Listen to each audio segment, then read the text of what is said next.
Love the show or hate the show, Marvel's Defenders had a mixed bag of awesome and blah.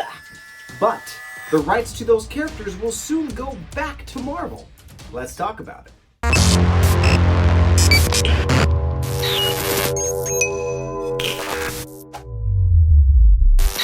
Hello, all you lovely people out there. Welcome to another episode of Nerd News with your host, Chris Chavis, the nerd-tastic, the host with the most pocket protectors. And if this is your first time here at my channel, welcome. This is a show that is created for nerds by a nerd, clearly by the two Batmans behind me. See, look, check them out. And today we're going to talk about the Defenders. I don't know why I did Spider-Man's hands, but whatever, you get it. Now, we're not going to do a review on the show that came out in, 2013? Man, that was a long time ago, 2013. It seems like it was a long time ago. I don't even think I had a beard back then. I don't know.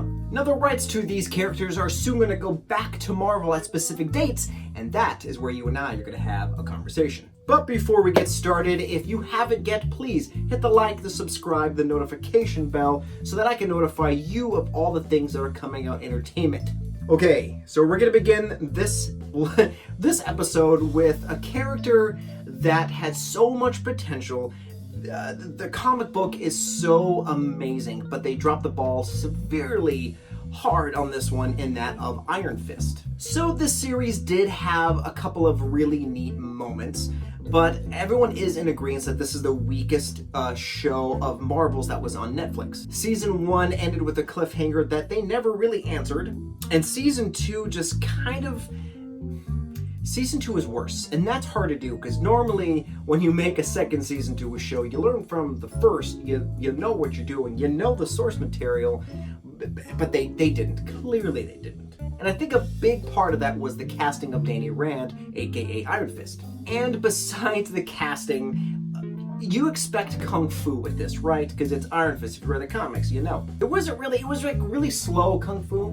It was like if they did the Fast and the Furious way down the road in the future, and they're just really slow and they drive like old Volkswagen Bugs. You know, it just doesn't work. But what's next for this character?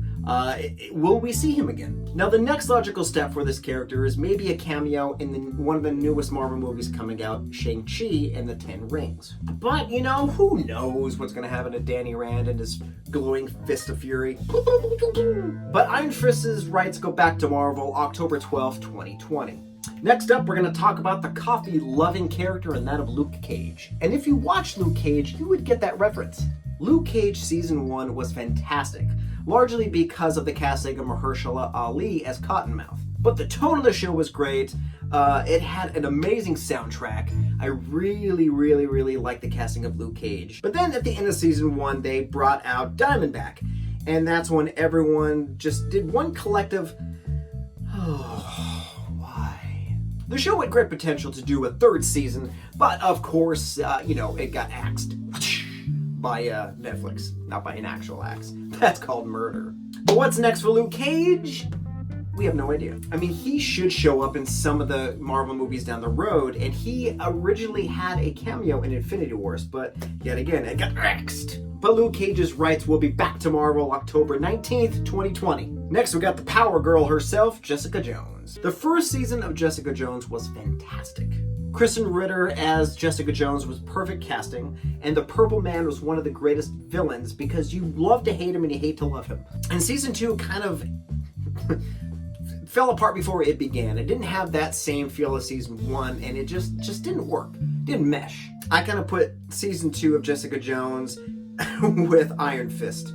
It just was like they just missed each other, man. They just always missed it. But what's next for Jessica Jones? We have no idea. We have She-Hulk coming out down the road, so we have a lot of powerful female characters.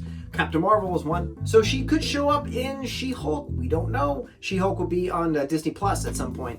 But yeah, I guess we'll have to wait and see for this leather jacket, bourbon drinking Power Girl. But the rights will be back to Marvel February 18th, 2021. And last but definitely not least, we're going to talk about the Devil of Hell's Kitchen. That's right, Daredevil. Now, to me, and a lot of the fans, all 3 seasons of Daredevil was some of the best comic book TV series that I have seen to date. Season 1 introduced the legendary Kingpin. Season 2 brought back the crazy gun-wielding Punisher. And Season 3 brought out the fan favorite Bullseye. Not the Colin Farrell one. That was bad. The show had top-notch acting, it had good writing, and the fight choreography was amazing. It was like the Matrix fight choreography in a TV show with one take. That's right, they had a bunch of one-take fight scenes, which are just TV masterpieces. Now season 4 was slated. It was gonna happen. The script was going. I think they were halfway down or they finished the script anyways. And then, yeah, you know what happened. Ready? I'm not even gonna say it, I'm just gonna do the motions. But what's next with a blind lawyer? Well, rumor has it that Matt Murdock is going to be the lawyer to Spider-Man in the next installment of the Spider-Man franchise. Because if you remember, Spider-Man killed Mysterio, and so, he's gonna need a lawyer. Wink. But take that with a grain of salt, hence the word rumor. Now, Daredevil is a fan favorite out of the Marvel TV shows besides Punisher and Ghost Rider. Daredevil's rights will be back to Marvel November 29th, 2020. Well, that's it. That's when the rights will be back to Marvel, and hopefully we'll see these characters on the big screen with the Avengers. How cool would that be? Except there's gonna be no Tony. It's okay, we're gonna get past this. We're gonna get past this, guys. Just trust me.